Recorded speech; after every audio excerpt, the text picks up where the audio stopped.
कैसे पूरी दुनिया के इस्लामिक देश भारत में हुए एक टीवी डिबेट पर इतना नाराज हो गए और कतर, कुवैत और ईरान जैसे मुस्लिम देशों ने अंतर्राष्ट्रीय स्तर पर भारत की घेराबंदी शुरू कर दी। इसके बाद बीजेपी ने भी अपने एक प्रवक्ता को पार्टी से बाहर कर दिया, दूसरे प्रवक्ता को सस्पेंड कर दिया क्योंकि उन्होंने पैगंबर मोहम्मद साहब को लेकर टिप्पणी की थी। पिछले 24 घंटों से हमारे देश में अब लगातार इसी मुद्दे पर चर्चा हो रही है। विपक्ष इसे अपनी जीत बता रहा है। हमारे देश के बाकी लोग जो मोदी को कमजोर करना चाहते हैं वो इस पर तालियां बजा रहे हैं। आज हम इस पूरे घटनाक्रम का एक बहुत ही ईमानदार विश्लेषण करेंगे और आपको बताएंगे कि कैसे हमारा देश आज भी बटा हुआ है और दुनिया भर के इस्लामिक देश अपने धर्म को लेकर एक साथ खड़े हो जाते हैं।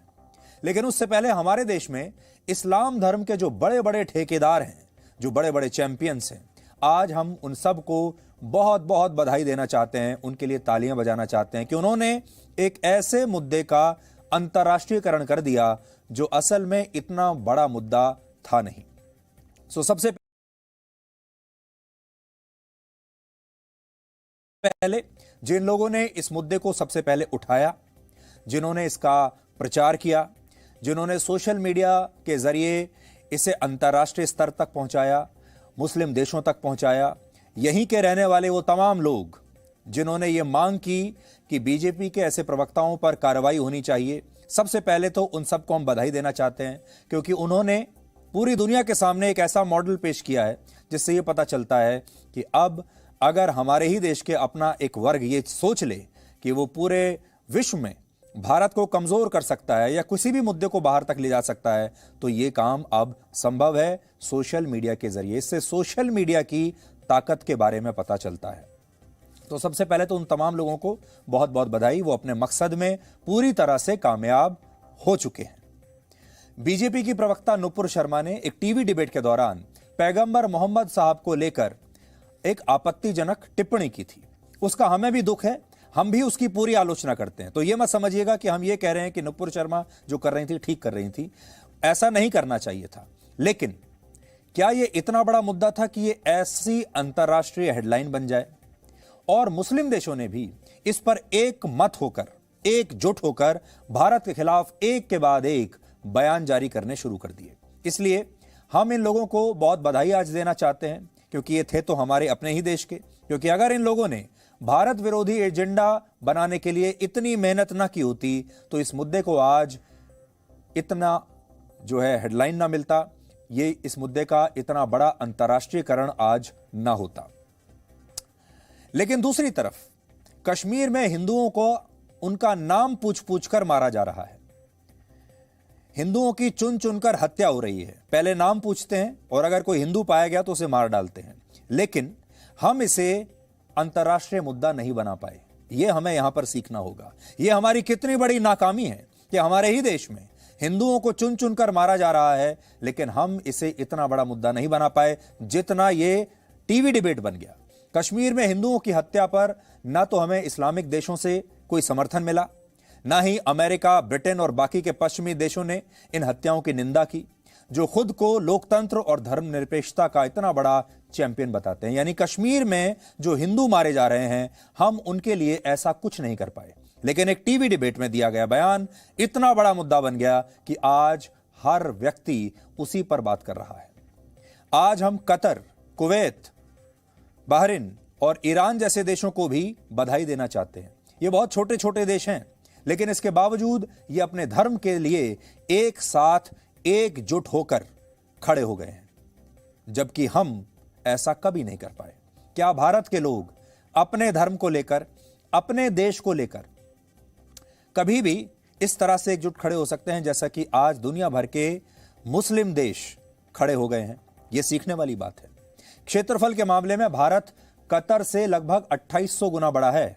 भारत का क्षेत्रफल है 32,87,000 वर्ग किलोमीटर, जबकि कतर का क्षेत्रफल है सिर्फ 11,490 वर्ग किलोमीटर। यानी कतर हमारे त्रिपुरा राज्य के बराबर है। त्रिपुरा के बराबर है कतर।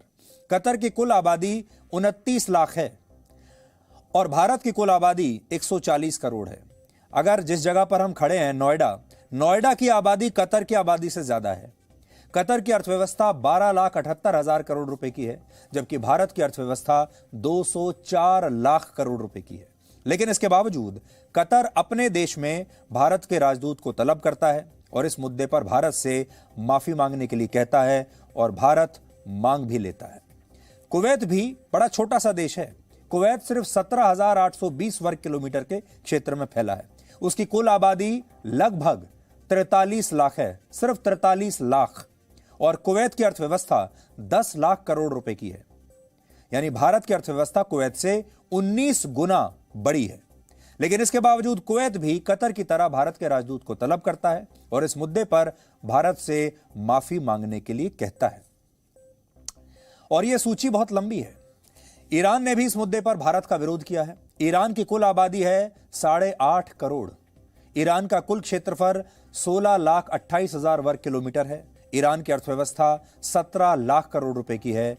भारत की अर्थव्यवस्था 204 लाख करोड़ रुपए की है। लेकिन ईरान भी इस मुद्दे पर भारत को घेर रहा है। इससे भी बड़ा मजाक यह है कि अफगानिस्तान ने इस मुद्दे पर भारत को लेक्चर दिया है। पाकिस्तान जैसे देश इस मुद्दे पर भारत को लेक्चर दे रहे हैं। अफगानिस्तान की तालिबान सरकार ने इस घटनाक्रम की निंदा की है और भारत सरकार से कहा है कि उसे ऐसे लोगों पर सख्त कार्रवाई करनी चाहिए जो इस्लाम धर्म का अपमान करते हैं और मुसलमानों की भावनाओं को ठेस पहुंचाते हैं। अफगानिस्तान के अलावा पाकिस्तान ने भी भारत को इस्लाम विरोधी बताया है और सऊदी अरब ने भी इस मामले पर अपनी नाराजगी जताई है। ये सारे देश भारत की तुलना में बहुत छोटे हैं, लेकिन इसके बावजूद ये अपने धर्म के लिए एक साथ आकर खड़े हो गए। लेकिन हमारा देश इनसे कई गुना शक्तिशाली है, लेकिन हमारे देश के लोग अपने धर्म के लिए कभी भी ऐसे एकजुट नहीं हो पाए। आप इतिहास उठा के देख लीजिए, हमारा हजारों वर्षों का इतिहास उठा के देख लीजिए। हमारा देश कभी भी अपने लोगों के लिए या अपने धर्म के लिए एकजुट होकर कभी खड़ा नहीं हुआ। इसीलिए बार बार विदेश से आक्रमणकारी हमारे देश पर आते रहे और हम उनके नीचे एक दास बनकर जीते रहे। यानी हम बटे हुए हैं और मुस्लिम देश एकजुट है। इसीलिए हमारा देश हजारों वर्षों तक गुलाम रहा। आज आपको समझ में आ रहा होगा कि हम हजारों वर्षों तक गुलाम क्यों रहे। इस मुद्दे पर 57 मुस्लिम देशों के संगठन, ऑर्गेनाइजेशन ऑफ इस्लामिक कोऑपरेशन, जिसे आप अंग्रेजी में OIC भी कहते हैं, OIC ने भी भारत का कड़ा विरोध किया है और इस संगठन की तरफ से कहा गया है कि भारत में मुसलमानों के खिलाफ हिंसा की घटनाएं बढ़ती जा रही हैं। महिलाओं को हिजाब पहनने से रोका जा रहा है, मुसलमानों की संपत्तियों को तोड़ा जा रहा है और इसलिए यह संगठन चाहता है कि संयुक्त राष्ट्र इस मामले में भारत को लेकर जरूरी कदम उठाए। लेकिन सच यह है कि इस्लाम धर्म को लेकर इन देशों में भी खूब राजनीति होती है। तो आज हम इन देशों को भी थोड़ा सा आईना दिखाना चाहते हैं। ये